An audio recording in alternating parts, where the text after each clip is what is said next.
নমস্কার দর্শক বন্ধুরা, দশভুজা মা ব্লগসের তরফ থেকে আপনাদের জন্য নিয়ে এসেছি মৌনী অমাবস্যার ব্রত কথা। এক দেশে এক বিধবা বামনী আর এক গয়লানী দুজনে সই পাতিয়েছিল। বিধবা বামনীর একটি মেয়ে ছিল, স্বামী পুত্র ধন ঐশ্বর্য কিছুই ছিল না। গয়লানীর স্বামী পুত্র ধন ঐশ্বর্য সবই ছিল। একদিন বিধবা বামনীর বাড়িতে একজন অতিথি এসে ভিক্ষা চাইল। তখন বামনীর মেয়েটি তাড়াতাড়ি এসে ভিক্ষা দিল। অতিথি যাবার সময় বার কতক আপনার মনে বলল, হায়, এমন মেয়ের কপালে বৈধব্য যন্ত্রণা। এই কথা বলে চলে গেল। মেয়ে বাড়িতে গিয়ে তার মাকে বলল, মা, অতিথি আমাকে কি বলে গেল আমি না ভালো করে বুঝতে পারলাম না। মা বললে, জিজ্ঞেস করলি না কেন? মেয়ে বললে, জিজ্ঞেস করবার আগেই তো সে চলে গেল। মা বলল, এবারে এলে আমাকে জানিয়ে ভিক্ষে দিবি। মেয়েটি আচ্ছা বলে চলে গেল। দিন কতক পরে আবার সেই অতিথি ভিক্ষা নেবার জন্য সেই বাড়িতে এলো। অতিথি আসতেই মেয়েটি মাকে গিয়ে বলল, মা, সেই অতিথি আবার এসেছে। মা তাড়াতাড়ি ভালো করে সিধে সাজিয়ে মেয়ের হাতে সব কিছু দিয়ে পাঠিয়ে দিল। নিজে সদর দরজার আড়ালে চুপ করে দাঁড়িয়ে রইল।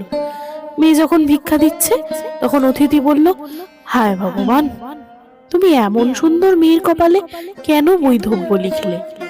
বামনী এই কথা শুনতে পেয়ে কাঁদতে কাঁদতে অতিথির পায়ে এসে পড়ল। তখন অতিথি ব্যস্ত হয়ে জিজ্ঞাসা করলো, কেন মা, তুমি কাঁদছো কেন? কি হয়েছে?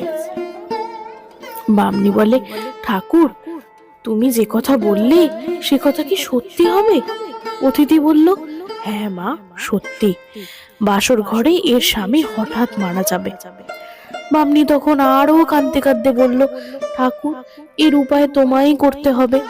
তখন অতিথি খানিকক্ষণ ভেবে বলল, এর একমাত্র উপায় যদি কেউ দয়া করে মৌনী অমাবস্যার ব্রত ফল দান করে, তাহলে জামাই আবার বাঁচবে। কিন্তু যে ওই ব্রতের ফল দেবে তার ভয়ানক অমঙ্গল হবে। এই কথা শুনে বামনী জিজ্ঞাসা করলো, তবে কি প্রভু, তার ভালো হবার কোনো উপায় নেই? অতিথি বলল, এই বনের ভেতর একজন কুটে রোগী আছে। তার মাথায় একবার দই ঢেলে দিয়ে সেই সমস্ত দইটা যে আবার জিভ দিয়ে চেটে সেই ভাঁড়েতে তুলবে, তার অমঙ্গল কেটে গিয়ে আবার মঙ্গল হবে। এই কথা বলে অতিথি সেখান থেকে চলে গেল। বামনী বসে বসে ভাবতে লাগলো, কার মৌনী অমাবস্যার 7টি ব্রত ফল আছে, আর কি বা নিজের অমঙ্গল করে আমার মেয়েকে দেবে? এইসব ভাবতে ভাবতে বামনীর মনে পড়লো, গয়লানীর কাছে 7টি ফল আছে। তাকে সন্তুষ্ট করতে পারলে তবে সেই ফল দিতে পারে।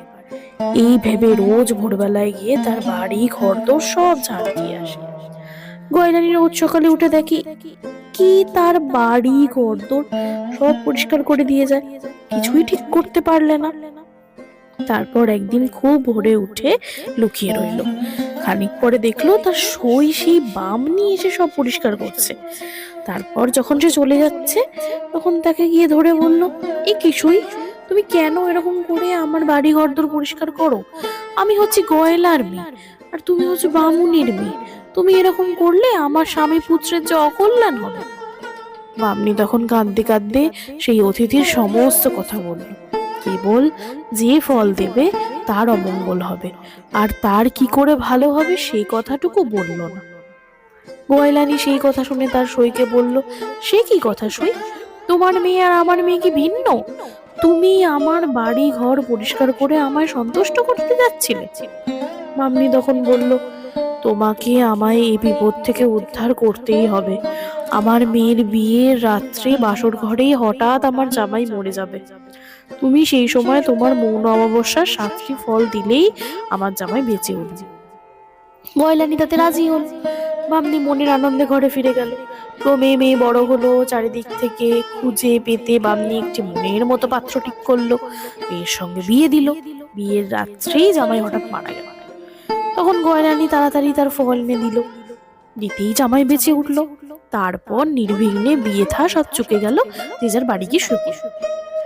গয়লানি তার পরদিন সকালে উঠে দেখে তার স্বামী পুত্র মরে গেছে, টাকা কড়ি সব কোথায় উধাও হয়ে গেছে। তাই দেখি গয়লানি কাঁদতে কাঁদতে বলল, সই আমার সব গেছে। বামনি বলল, তুমি কেঁদো না, আবার সবাই বেঁচে উঠবে। তুমি কেঁদো না, সবাই বেঁচে উঠবে এখনই। তুমি আমার সঙ্গে এক ভার দই নিয়ে এই সামনে যে বনটা আছে সেই বনের ভিতরে চলো। সে শুনে তখন গয়লানি তাড়াতাড়ি এক ভার দই নিয়ে বনের ভেতর গেল। বামনি সেখানে গিয়ে দেখলো গাছতলার একটা ভীষণ কুটে বসে আছে। বামনি গয়লানিকে তার মাথায় সব দইটা ঢেলে দিয়ে জিভে করে চেটে ভাঁড়ে তুলতে বলল। গয়লানির মনে কিছু মাত্র ঘৃণা না করে তাই করলো। অমনি কুটের শরীর ভালো হয়ে গেল।